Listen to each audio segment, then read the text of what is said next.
క్రీస్తు యేసునందు మనలను అతి మిక్కిలిగా ప్రేమించుచున్నటువంటి మన పరమ తండ్రికి మహిమయు ఘనతయు కలుగును గాక. ఆమేన్. అపోస్తలుడైన యోహాను గారు రాసినటువంటి ప్రకటన గ్రంథము 1వ అధ్యాయము 3వ వచనము.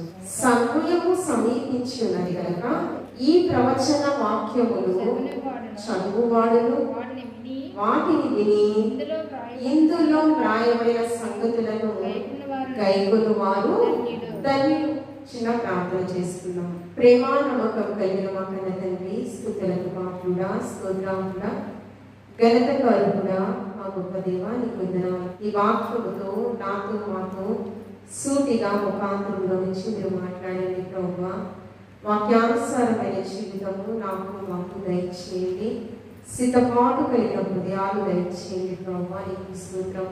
నీ మహిమార్థమై నీ రాజ్య స్థాపనకు ప్రయాసపడే వలసలో శ్రీరమైన మౌనను మీరు ఆయత్తపరచమని క్రీస్తు పరిశుద్ధంలో అడిగి ప్రార్థించుచున్నాము తండ్రి.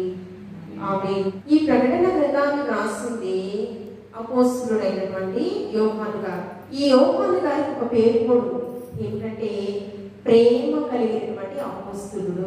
ఎవరు సాక్ష్యం ఇచ్చారంటే యేసును అందరూ ప్రేమిస్తాం కదా, కానీ యేసే ప్రేమించాలంట శిష్యుడైనటువంటి యోహాను గారు.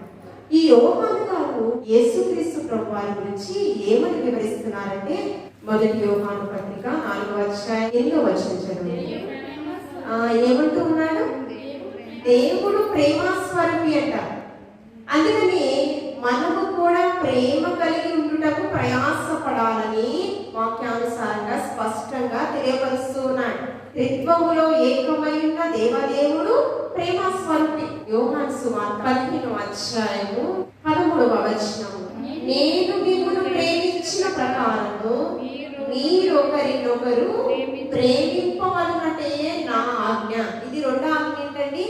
పూర్ణ హృదయంతో పూర్ణాత్మతో నీ తండ్రి అయిన దేవాతి దేవుని మనము ఆరాధన చేయాలి, సేవించాలి. యేసుక్రీస్తు ప్రభువారు మనకి ఇచ్చినటువంటి మొదటి ఆజ్ఞ. రెండవ ఆజ్ఞ ఏంటి? నిన్ను వలె నీ పొరుగు వారిని ప్రేమించాలి కదా. ఇది కూడా ఒకరినొకరు ప్రేమింపవలెనని నేను ఆజ్ఞ ఇచ్చుచున్నాను. తన స్నేహితుల కొరకు తన ప్రాణం పెట్టు వారి కంటే ఎక్కువగా ప్రేమ గలవాడెవడును లేడు. నిజమైన స్నేహితుడంట విడువక ప్రేమించును, దుర్దశలో వారందరికి తోడుగా ఉండు. నిజమైన స్నేహితుడు ఎవరండి? యేసుక్రీస్తు ప్రభువారు. ఆయన గురించి యోహాను గారు సువార్తలలో పత్రికలలో ఏమని చెప్తూ ఉన్నాడు? నిజమైన స్నేహితుడు. ఆ ప్రేమస్వరూపి అయినటువంటి యేసుక్రీస్తు ప్రభువారిని రుచి చూచి అడిగాడు యోహాను గారు. అందుకని ఆ ఉత్తముడైనటువంటి యేసుక్రీస్తు ప్రభువారి గురించి ఎంత మంచి సాక్ష్యం ఇస్తూ ఉన్నాడో యేసయ్య కూడా యోహాను గురించి కూడా అదే సాక్ష్యము, ప్రియమైన శిష్యుడు. అంతేకాకుండా యేసుక్రీస్తు ప్రభువారు రొమ్మున ఆనుకున్నటువంటి శిష్యుడు కదా, జబదయ కుమారుడు కదండి, సలోమి యొక్క కుమారుడు. సలోమి అనేది సమాధానం. ఎప్పుడైతే బాప్తిస్మిచ్చి యోహాను ద్వారా లోక పాపములను మోసుకొనిపోయే దేవుని గొర్రె పిల్ల అని ఈ వాక్యము ఎవరి ద్వారా ఉంటాడంట?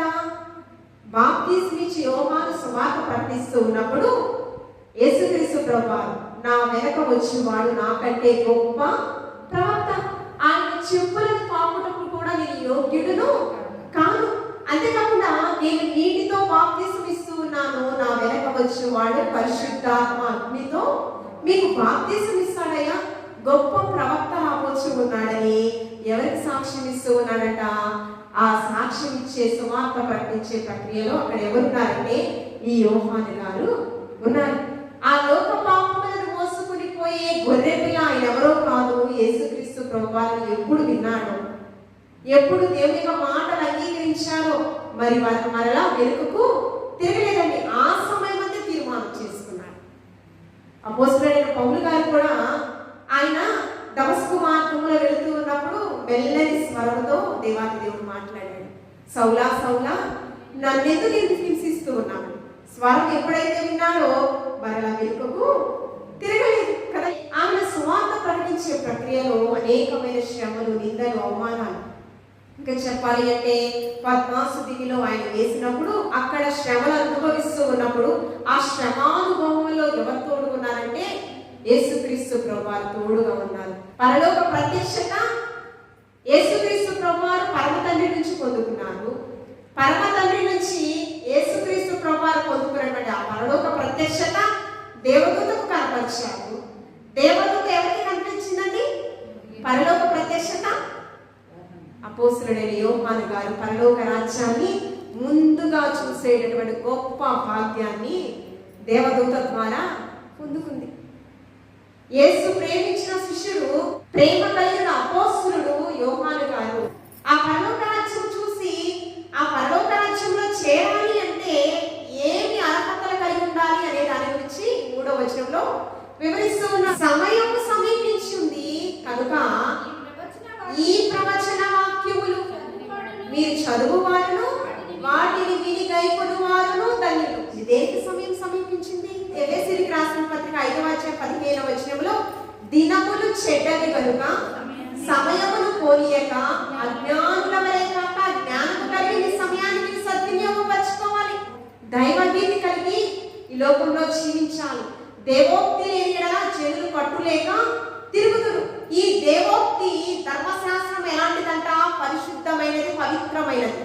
ఈ యొక్క గ్రంథాన్ని మనకి పరిశుద్ధాత్మ దేవుడు మన చేతికి ఇచ్చాడు. ఇర్మియా గ్రంథంలో 9వ అధ్యాయం 21వ వచనాల్లో మనం చూస్తూ ఉన్నప్పుడు రోదనము చేయు స్త్రీలను, అంగలార్చు స్త్రీలను మీరు పిలవనంపండి అంటున్నాడు ఇర్మియా ప్రవక్త ద్వారా. ఎందుకంట? వీధులలో చిన్న బిడ్డలు లేకుండా చేయడానికి అపవాది రాజమార్గములో ఎవరు లేకుండా చేయటకు ప్రయత్నిస్తుందంట. అవినిల ఎదుట కిటికీల దగ్గర అపవాది చొరబడి పొంచి ఉందని మన హృదయం చెలించి వేసే సంఘటనలు, గబ్బురపరిచే సంఘటనలు మన కళ్ళ ముందు మనం చూస్తున్నామండి. చిన్న బిడ్డలు మన తెలుసండి యథార్థ సంఘటనలు చెప్పుకోవాలి. చెప్పుకోకపోతే కొంతమందికి తెలియదు. 6 నెలల పసికొంతని అమానుష్యంగా చంపేశారు. చిన్న చిన్న బిడ్డలు, ఆడబిడ్డలు, చిన్న బిడ్డలు. అంతేకాకుండా కిడ్నాపింగ్, వాళ్ళ బ్యాక్గ్రౌండ్ తెలుసుకుంటున్నారు. వాళ్ళు బాగా ఉన్న వాళ్ళ, ఆర్థికంగా స్థిరపడిన వాళ్ళ ఆ బిడ్డని కిడ్నాప్ చేయడం, డబ్బులు ఇవ్వకపోతే వాళ్ళ శరీర అవయవాలను తీసివేసి అమ్ముకోవడం మన కళ్ళ ముందు చూస్తున్నామండి. ఎక్కడో చూడడం లేదు, మన కళ్ళ ముందు. కానీ ప్రవచనాత్మకంగా పరిశుద్ధాత్మ దేవుడు ప్రవక్తలనంట జరగబోయే సంగతులను ముందుగానే తెలియపరిచాడు. అంతేకాకుండా లూకా గారి సువార్తలను మనం చూస్తూ ఉన్నప్పుడు లూకా సువార్త 12వ అధ్యాయము 52వ వచనం, అప్పటి నుండి ఒక ఇంటిలో ఐదుగురు వేరుపడి ఇద్దరికి విరోధముగా ముగ్గురికి విరోధముగా ఇద్దరు ఉందురు. ఏంటంట? ఒక ఇంటిలో ఐక్యత కలిగి నివసించుట ఎంత మేలు, ఎంత మనోహరమని కీర్తనకారుడు తెలియపరుస్తూ ఉన్నాడు. కానీ ఒక ఇంటిలో అంట ముగ్గురికి, ఒకరి నుంచి ముగ్గురికి విభేదం వస్తుందంట, ముగ్గురు నుంచి ఇద్దరికి విభేదము వస్తుందంట. అంటే ఐక్యత లోపిస్తూ ఉన్నది. ఐక్యత ఎప్పుడైతే లోపిస్తుందో అపవాదికి చాలా సులువుగా చొరబడడం మన గృహాలలో. అంటే ఐక్యత ఎప్పుడైతే లేకపోతుందో కలిగి నివసించడం మేలు, కానీ ఐక్యత లేకపోతే ఏమొస్తుందంట? శాంతి సమాధానం అనేది కనుమరుగైపోద్ది. గొడవలు, కొట్లాటలు, నువ్వెక్కువ నేనెక్కువ అనుకోవడం కదండి, ఇవంతా. కానీ దేవుడి చిత్తము ప్రణాళిక మర్చిపోతాం. దేవుడి చిత్తము ప్రణాళిక మర్చిపోయి మన గొడవలు, మన యొక్క సమాధానం లేని జీవితం కొనసాగించడం ఇవన్నీ మనకు కనిపిస్తూ ఉంటాయి. తండ్రి కుమారుడికి, కుమారుడు తండ్రికి, తల్లి కుమార్తెకును, కుమార్తె తల్లికి, అత్త కోడలికి, కోడళ్ళు అత్తకి. అంటే ఏంటంటే కుటుంబ వ్యవస్థే పతనమైపోతుంది అన్నట్లు అక్కడ తెలియపరుస్తుంది. ఒక కుటుంబంలో రిలేషన్స్ ఎన్ని ఉంటాయండి? తల్లిదండ్రులు, అత్త మామ, ఏమండి, కుమారుడు కుమార్తె, తర్వాత కోడళ్ళు, మనవళ్ళు మనవరాలు, సంతానం. ఇదంతా కలయిక కలిస్తేనే ఒక కుటుంబం కదా. ఈ కుటుంబం చేత మనం ఏముండాలి? త్రిత్వములో ఏకమైన దేవదేవుడు పరిశుద్ధాత్మ దేవుడు ఆ గృహానికి అధికారిగా ఉండాలి కదండి. ఆ గృహంలో అధికారిగా ఉండాలి అంటే శాంతి సమాధానం మనం పొందుకోవాలి అంటే ఐక్యత అనేది అది ప్రాముఖ్యమైన విషయం. వాక్యం మన హృదయంలో ఉండాలి, సాక్ష్యము వీధిలో వినిపించాలి కదా. కుటుంబమే చిన్న భిన్నమైన అయిపోతుందని పరిశుద్ధాత్మ దేవుడు ఎప్పుడో 2000 సంవత్సరాల క్రిందటే ప్రవచనాత్మకంగా పరిశుద్ధాత్మ దేవుడు ప్రార్థనలో అయ్యి బయలుపరిచాడండి. ఇప్పుడు జరుగుతున్నాయి అంటే అవి చెప్పినవే ప్రవచనం నెరవేర్పు ఇప్పుడు జరుగుతుంది. యుగాంతంలో ఇవి జరుగుతాయి. అంత్య దినాలలో మనం చూస్తాం. మన కుటుంబంలో మన సంఘములో జరగకుండా ఉండాలి అంటే ఏం చేయాలి? మెలకుగా సమయము సమీపించింది కనుక మనం ఆ సమయాన్ని ఏం చేసుకోవాలండి? ఒక దినము 1000 దినాల కంటే శ్రేష్టమైనది కదా. ఆ శ్రేష్టమైన సమయాన్ని అజ్ఞానాన్ని వీడి జ్ఞానం కలిగి సద్వినియోగపరచుకోమని అపోస్తలుడైన పౌలు గారు కొరింథీ సంఘంతో తెలియపరిచారు. రెండవది మనం చూస్తూ ఉన్నప్పుడు ఈ ప్రవచన వాక్యములు ఏ ప్రవచనములు అండి? ప్రవక్తల నోట క్రీస్తుని గురించిన మర్మములు అనేకమైనవి కూడా బయలుపరచబడి కూడా బాప్తిస్మం ఇచ్చే యోహాను కూడా ఆయన ఒక ప్రవక్త. సర్ప సంతానమా రామోకు ఉగ్రత గురించి మీకు బుద్ధి చెప్పువాడెవడు? మారు మనసుకు తగిన ఫలాలు మీరు పొందుకోండి, లేకపోతే ఇప్పుడే గొడ్డలి వేరున ఉంచబడింది, ఫలించని ప్రతి చెట్టును నరిగి అగ్నిగుండంలో ఆయన వేస్తాడని ప్రవచనాత్మకంగా యేసుక్రీస్తు గురించి ఆయన ప్రకటించాడు బాప్తిస్మం ఇచ్చే యోహాను.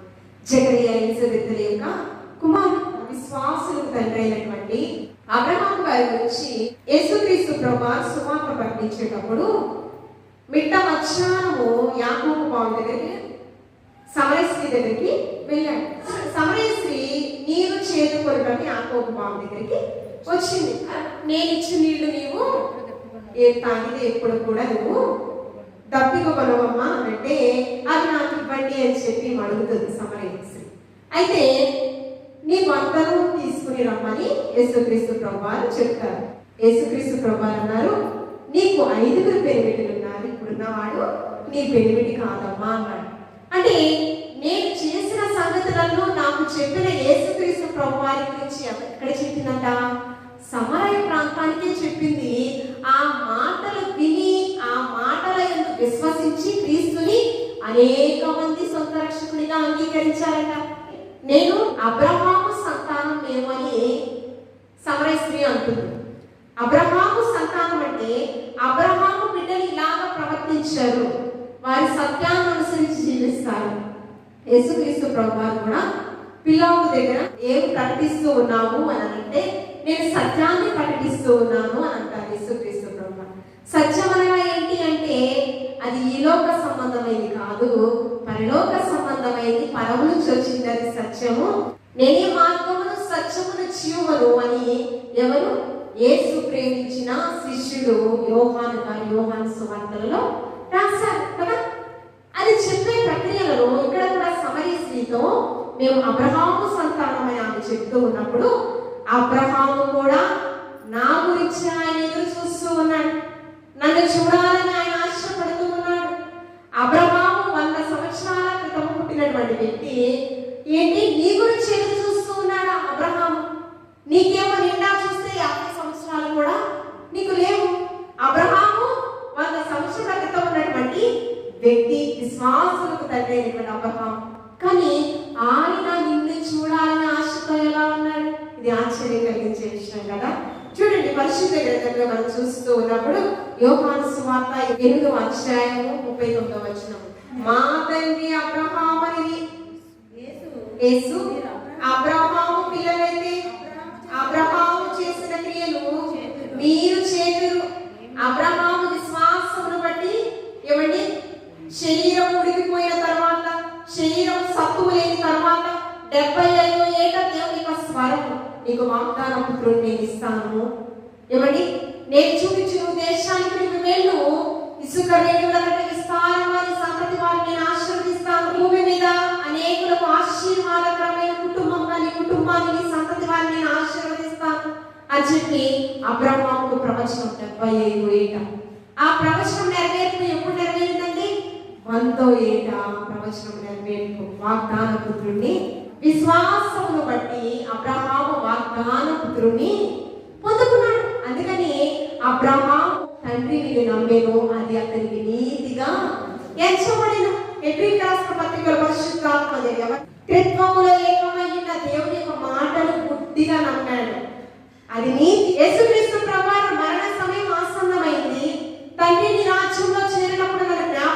యోసేపు అన్నప్పుడు నేడు నీవు నాతో కూడా పరదేశంలో ఉందువు, నమ్మాడు, విశ్వసించాడు, అందుకే ఈ రాజ్యంలోకి వెళ్ళేటప్పుడు జ్ఞాపకం చేసి అది నీతి. ఇంకా 56వ వచనం చదవండి. నీ తండ్రి అయిన అబ్రహాము నా దినము చూడాలని ఆయన ఆశతో ఉన్నాడంట. మృతుల పునరుద్ధానము మొదటగా లేపబడతాయి, తర్వాత సజీవులమైన మనము ఆయనతో లేపబడతాం కదా. యెహోవా భక్తుల మరణము విలువైన మరణం. యెహోవాను విశ్వసించి ఆయన చిత్తానుసారంగా జీవించినటువంటి వారే మొదట లేపబడతారు. ఆయన నా దినము చూడాలని ఎక్కడ చూస్తారు? సమాధులు తెరవబడినప్పుడు ఈ మృతులైన భక్తులు మొదట లేపబడతారు కదా. మోషే కూడా హెబ్రీయులకు రాసిన పత్రిక 11:24 ఐగుప్తీ ధర్మము కంటే ఫరో సింహాసనము కంటే క్రీస్తు కొరకైన నింద. ఆయన కూడా ఎప్పుడండి? ఎప్పుడో ప్రారంభంలో ఉన్నటువంటి మోషే క్రీస్తు కొరకైన నిరీక్షణతో ఆయన కూడా జీవించుచూ ఉన్నాడంట. అబ్రహాము గారు నా దినము చూడాలని ఆయన ఎదురు చూచుచూ ఉన్నాడు అని మాట్లాడుతూ ఉన్నాడు.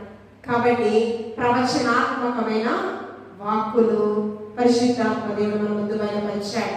ప్రవచన వాక్కులు చదివిన వారు ధన్యులు, వాటిని విని ఇందులో వ్రాయబడిన సంగతులను గైకొను వారు కూడా ధన్యులు. చదివిన మనము ధన్యులం కదా. అయ్యో చదవకపోతే నరకంలోకి వెళ్తామేమో, అట్లా చదవకూడదంట. కీర్తనకాడు ఏమనుకుంటున్నాడు?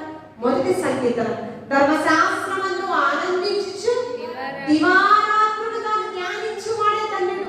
ప్రవచన వాక్కులు ఏమండి ఆనందముతో సంతోషముతో మనం చదివినప్పుడు మనం నిజంగా ధన్యులము అవుతాము. అంతేకాకుండా ఆ సంగతులను విని వ్రాయబడిన సంగతులను గైకొని వారు మోషే మనకి ఇచ్చినటువంటి ధర్మశాస్త్రంలో ద్వితీయోపదేశకాండం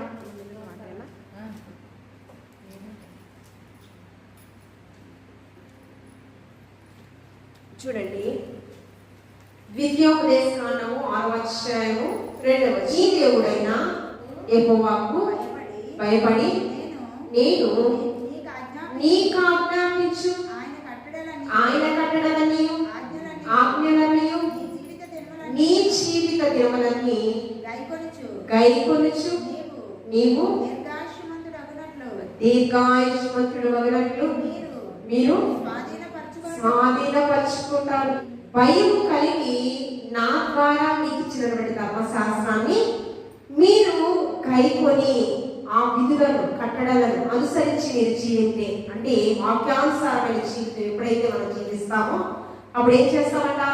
మనము దీర్ఘాయుష్మంతులు అవుతామంట. మనం నివసించే ప్రాంతాన్ని మనం స్వాధీనపరుచుకుంటామంట. ఏమండి?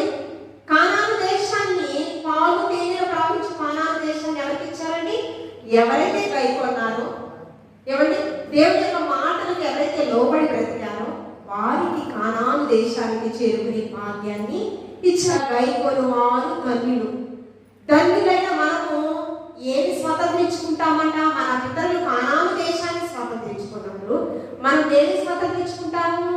పరలోకాన్ని చేరుకునే జీవ వృక్ష ఫలాన్ని పొందుకునే గొప్ప భాగ్యాన్ని పొందుకుంటాం.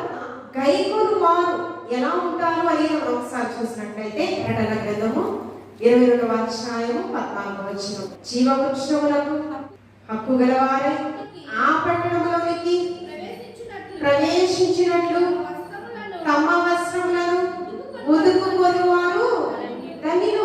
మనకి మలిన వస్త్రాలను తీసి దేవాది దేవుడు ప్రశస్త వస్త్రాలను ఇచ్చాడు కదండి. ఒక పరిశుద్ధ వస్త్రాలు, నీతి వస్త్రాలను, మన వస్త్రములనట మనం ఉతుకుకోవాలి. అంటే మన వస్త్రములు మురికైన వస్త్రాలు మనం వేసుకోవడం ఇష్టపడం కదా. ఉతుకుని శుభ్రపరుచుకొని వేసుకోవడానికి ఇష్టపడం. లేకపోతే ఏమవుతుంది? మన శరీరము అపవిత్రమవుతుంది కదా.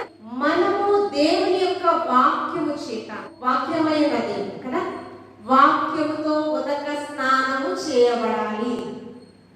వస్త్రమును ఉతుకుకొని వారు ధన్యులు కదండి.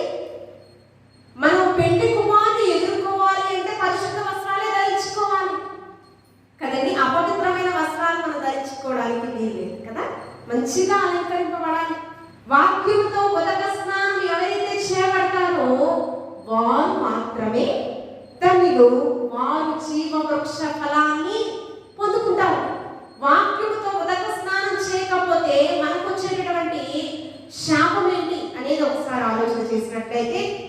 చూడండి 16వ అధ్యాయం 16వ వచనం. ఇదిగో నేను దొంగ వలె వచ్చుచున్నాను, దిగంబరుడు కాక మెలకుగా ఉండి వస్త్రమును కాపాడుకునేవాడు ధన్యుడు. దిగంబరత్వం అనేది పాపానికి సాదృశ్యంగా కనిపిస్తుంది. ఏదైనా తోటలో సృష్టి అంతటిని కూడా నోటి మాట ద్వారా కలుగచేసి ఏమండి దాని మీద అధికారులుగా ఆదాము అవ్వమని ఉంచాడు కదా. అయితే ప్రతిదినము వారితో సహవాసం చేయాలని, వారితో మాట్లాడాలని దేవుడు ఆశపడ్డాడు. ఆయన మహిమార్థమే ఆయన పోలికలో వారిని నేలమంటి నుంచి మనిషిని నిర్మిస్తే నాసికారంలో జీవవాయు వదల నరుడు జీవాత్మ ఆయన కదండి. అందుకనే అక్కడ చూస్తూ ఉన్న ప్రతిదినం సహవాసం చేస్తున్నారు. ఒక దినము సర్పం యొక్క మాటలకు ప్రేరేపితమై ఏమని ఆ తినవద్దన్నటువంటి మంచి చెడులు తెలియనిచ్చే వృక్ష ఫలాన్ని మీరు తినకూడదు, తిన్నట్లయితే మీ ఆత్మీయ స్థితిలో చనిపోతారు అని ముందుగానే దేవుని యొక్క మాటలు బయలుపరచబడ్డాయి. అయితే సర్పం యొక్క మాటలకు ప్రేరితమయ్యి ఆదాము అమ్మ ఇరువురు తిన్నారు కదా. తిన్న తర్వాత వారు ఏమయ్యారు? దిగంబరులు అయ్యారు. ఆదామా నీవెక్కడా అంటే ఆదాము గారు పలికినటువంటి మాట ఏమిటంటే ఆదికాండం 3వ అధ్యాయము 10వ వచనం. అందుకతడు నేను తోటలో, నీ తోటలో లేదండి, ఆ తోటలో సమస్త మీద అధికారిగా ఎవరు వచ్చాడు? అధికారిగా ఏలేటటువంటి గొప్ప ఆధిక్యత ఎవరికి ఇచ్చాడు? ఆదాము అమ్మకి ఇచ్చాడు. నేను తోటలో నీ స్వరం విన్నప్పుడు దిగంబరిగా ఉంటిన కనుక భయపడి. ఈ దిగంబరత్వము పాపానికి సాదృశ్యంగా మహిమను కోల్పోయిన తరువాత వారు ఎలా కనిపిస్తూ ఉన్నారంట? దిగంబరత్వము వస్త్రహీనులుగా అక్కడ కనిపిస్తూ ఉన్నారు. వారి శరీరాన్ని కాచుకున్నట్టు ఎక్కడ ఉన్నారంటే చెట్లు పొదల చాటున దాగుకొని ఉన్నారు. అంటే పాప భయంతో దేవునికి భయపడి దాగుకొని ఉన్న పరిస్థితి కనిపిస్తుంది. మలిన వస్త్రాన్ని తీసేసి పరిశుద్ధ వస్త్రాన్ని, ప్రశస్త వస్త్రాన్ని ఇచ్చాడు. ఆ వస్త్రాన్ని మనం కాపాడుకోకపోతే ఏమవుతామంట? దిగంబరుగా అయిపోతాం. పాపం మనలో మన మీద ఏరుబడి చేస్తుంది కదా. అప్పుడు దేవుడికి మనం దూరస్తులం అయిపోతాము. దిగంబరత్వము లేకుండా వస్త్రమును ముదుకుకొని వారు ధన్యుడు కదా. అట్టి వారు ఎలా ఉంటారట? ధన్యుడు ధన్యురాలుగా ఉంటూ ఎక్కడుంటారు? పరలోక రాజ్యం, జీవ వృక్ష ఫలాన్ని పొందుకునే గొప్ప భాగ్యాన్ని. ముందు వచ్చిన అదే కదా 22వ అధ్యాయం 14వ వచనం. జీవ వృక్ష ఫలాన్ని వారు పొందుకుంటారండి కదా. ఒకవేళ వాక్యము కైకొనకుండా ఆ వాక్యంలో ఏదైనా తీసివేసినట్లయితే, లేకపోతే ఏదైనా కలిపినట్లయితే చివరి అధ్యాయం 22వ అధ్యాయం 18వ వచనము సాక్ష్యం ఇచ్చినదేమనగా ఎవడైనాను వీటితో ఏదైనాను కలిపిన ఎడల గ్రంథంలో ఉన్న తెగుళ్ళన్నిటినీ కూడా నేను వారి మీదకి రప్పిస్తాను. మనం చేసేటటువంటి స్వయంకృత అపరాధాలు అంటారు కదా. మన అపరాధాలు సరిదిద్దుకోలేనటువంటి ఉంటే కనుక ధర్మశాస్త్రం అయితే మోషే ద్వారా ఇవ్వబడిందంట. కృపయు సత్యము యేసుక్రీస్తు ద్వారా మనకి అనుగ్రహింపబడినాయి. ఈ కృపను పొందుకున్న మనము నిర్వినియోగం చేసుకోవడానికి వీల్లేదు కదండి. కాబట్టి తెగుళ్ళు మన మీదకి, మన కుటుంబం మీదకి రాకుండా, మన సంఘంలో ఉన్న వారి మీదకి రాకుండా మనం ఏం చేయాలంట? గ్రంథంలో ఉన్న పరిశుద్ధ గ్రంథంలో ఉన్నటువంటి వాక్కులు ఏవి కూడా తీయడానికి వీలలేదు. వాక్యానుసారంగా బ్రతకాలి. ఇష్టం వచ్చినట్టు దాన్ని గ్రంథంలో ప్రవచన వాక్యాలు పొందుపరిస్తే, మనకు అనుగుణంగా మార్చుకుంటే ఏమవుతుందండి? గ్రంథంలో ఉన్న తెగులు వాటికి వస్తాయి. లేకపోతే గ్రంథంలో ఉన్న వాక్కులను తీసివేస్తే, గ్రంథంలో ఉన్నటువంటి వ్రాయబడిన వాక్కులను తీసివేస్తే జీవ వృక్షములో పరిశుద్ధ పట్టణంలో వారు లేకుండా వారిని పరిశుద్ధ పట్టణం, నూతన యెరూషలేము, ఆ పరిశుద్ధ పట్టణంలో మనం చేరాలి అంటే కైకొనాలి, వస్త్రములను ఉతుకుకోవాలి. ఏమండి? వాక్యానుసారమైన జీవితము జీవించాలి. విని చదువుచు కైకొలుచు ఉన్నవారు మనము ధన్యులం. కాబట్టి బెరియా సంఘం వారంట ఆ పరిశుద్ధ గ్రంథమైనటువంటి లేఖనాలను, అపోస్తులు ప్రకటించినటువంటి లేఖనాలను విని వారు ఆ గ్రంథంలో అవి పరిశీలిస్తూ ఉన్నారట పర్యాసంగా. దైవజనులు చెప్పారని గుడ్డిగా నమ్మాల్సిన అవసరం లేదు. పరిశుద్ధ గ్రంథంలో అవి ఉన్నవా లేవా అనేది మనం ఏం చేయాలి? చదవాలి, ధ్యానించాలి. లేఖనానుసారమైన జ్ఞానాన్ని మనము పెంపొందించుకోవాలి మన జీవితం. చూడండి, చివరిగా అపోస్తలుల కార్యములు 4వ అధ్యాయం 19-20 వచనాలు. 2000 సంవత్సరాల నుంచి కూడా దేవుని వాక్కులు ప్రకటింపబడుతూ ఉన్నాయి. అయినా ఇంకా మన జీవితాలలో మార్పు ఉండడం లేదు. ఇంకా వాటి గురించి మనము అంత్య దినాల్లో జరిగిపోయే సంఘటనల గురించి అభిషక్తుల నోట ఇంకా కూడా మనము వింటూ ఉన్నాం. అందుకు పేతురు, యోహాను వారిని చూచి దేవుని మాట వినుట కంటే నీ మాట వినుట దేవుని దృష్టికి న్యాయమా? మీరే చెప్పుడి. మేము కన్న వాటిని విన్న వాటిని చెప్పక ఉండలేమని వారికి ఉత్తరం ఇచ్చి ఏమని చెప్పారంట? మీరేమో ధర్మశాస్త్రం గురించి చెప్తారు, కానీ మాకు లోకరక్షకుడైన యేసుక్రీస్తు ప్రభువారి నోట మేము విన్నాం. ఏమండి, ఆయన నోట నుంచి వచ్చినటువంటి వాక్కులు వినిన మేము దర్శనం ద్వారా పరలోక రాజ్యాన్ని చూసే గొప్ప భాగ్యాన్ని పొందుకున్న యోహాను గారు కన్న వాటిని విన్న వాటిని చెప్పక ఉండలేము. సాక్ష్యమిచ్చేదా మన స్వామి యేసు దేవుడనుచు సాక్ష్యమిచ్చేదా. సాక్ష్యమనగా వినిన సంగతులను తెలుపుటై సాక్ష్యమిచ్చు కొరకులను స్వామి రక్షించెననుచు సాక్ష్యమిచ్చేదా.